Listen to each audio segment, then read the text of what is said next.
यहाँ पे झारखंड में पलामू का अब जो चुनाव हमारा 13 तारीख को होने वाला है, जो मतदान होने वाला है, उसका आज आखिरी चुनाव है। हम प्रसार कर रहे हैं और अब कुछ घंटों में ये टिक टिक टिक टिक करके अब ये समय भी समाप्त होने वाला है, लेकिन समय आपका शुरू होता है। आपका इसलिए शुरू होता है कि जिस उम्मीद से पिछले 5 साल से आपने अपने लिए एक यहाँ पर मैं एमपी चुना था, आपने उसको जो जिम्मेदारी दी थी, पता नहीं, मुझे नहीं लगता कि वो अपनी जिम्मेदारियों में उतरे हैं और आपकी अब जिम्मेदारी यहाँ पे पहुंच जा रही है। अब अपनी आंखें खोलिए। जो आप लोगों से मिलने तक नहीं आया, आपकी समस्या तो बहुत दूर, जो आप लोगों से मिलने तक नहीं आया इतने वर्षों में, तो आपको ये सवाल उनसे पूछना चाहिए था और इसका जवाब, अगर आपको अपने सवालों का जवाब उसका नहीं मिला है तो इसको आपको वोटों में तब्दील करके 13 तारीख को आपको अपने घर से निकलना होगा। आंख बंद करके सोना नहीं होगा, क्योंकि ये जिम्मेदारी, ये आपका कर्तव्य आपने पहले भी निभाया था, लेकिन ये कर्तव्य आपको अभी भी इसलिए निभाना है क्योंकि ये आपका, ये 5 साल में जो ताकत है, ये बदलने की ताकत, वो स्याही जो आपकी इस उंगली में लगेगी 13 तारीख को, वो आप बदल सकते हैं। आप किसी को एमपी भी बना सकते हैं और किसी को हरा भी सकते हैं।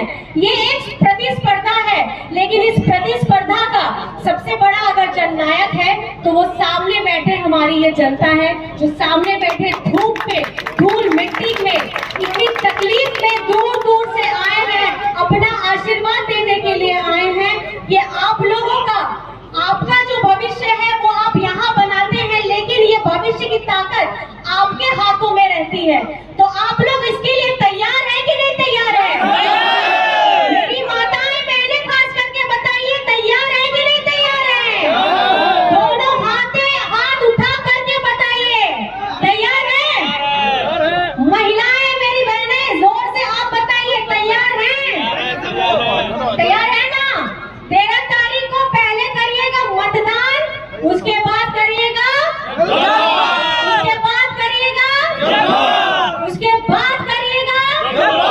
मतदान। आपको करना है, किसी का आपको भविष्य बनाना नहीं, ये आपका अपना भविष्य है।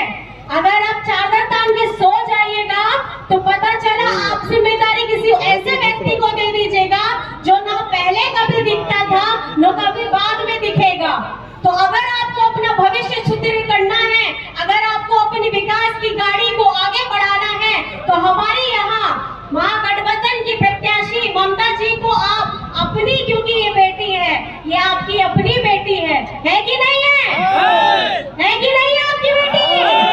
आशीर्वाद दीजिएगा। माताएं, बहनें बताइए, आप आशीर्वाद दीजिएगा? दीजिएगा कि नहीं दीजिएगा? हाथ ही उठा के बता दीजिए। बहुत बहुत धन्यवाद। आप लोगों का ये आशीर्वाद मिलना बहुत ज्यादा जरूरी है। और जैसा कि झारखंड के लिए आपको पता है, हरा राशन कार्ड आप लोगों को दिया गया, केंद्र सरकार ने उसको काट दिया, लेकिन झारखंड के आपके अपना बेटा, आपका अपना भाई हेमंत सोरेन ने आपको हरा राशन कार्ड दिलवाया। उसके साथ में आपको अबुआ आवास की यहाँ पे योजना दिलवाई। अबुआ आवास एक ऐसा सम्मान है, एक ऐसा परिवार के लिए जिसके ऊपर में मजबूत छत नहीं होता। बहुत सारे हमारे गरीब परिवार के लोग हैं जो बहुत मुश्किल से, तंगी से रहते हैं, लेकिन केंद्र ने हमारा वो पैसा भी हटा करके दूसरे राज्यों में भिजवा दिया। पहले वो देते थे हमें 2 कमरे का, लेकिन आपके अपने बेटे ने आप लोगों के लिए, हमारे अपने भाई बहनों के लिए, गरीब लोगों के लिए, मजबूर लोगों के लिए वो 3 कमरे का आवास बनवाया। कितना कमरे का आवास बनवाया? और ये सम्मान किसने दिया? ये सम्मान किसने दिया? और एक और बात बता दूं, बीजेपी वाले आजकल घूम घूम के बोलते हैं कि अरे आपको जो पैसा दिया है, खास करके बुजुर्गों को, ये पेंशन का पैसा केंद्र सरकार दे रही है। लेकिन झारखंड में मैं आपको ये बताना चाहती हूँ कि झारखंड के साथ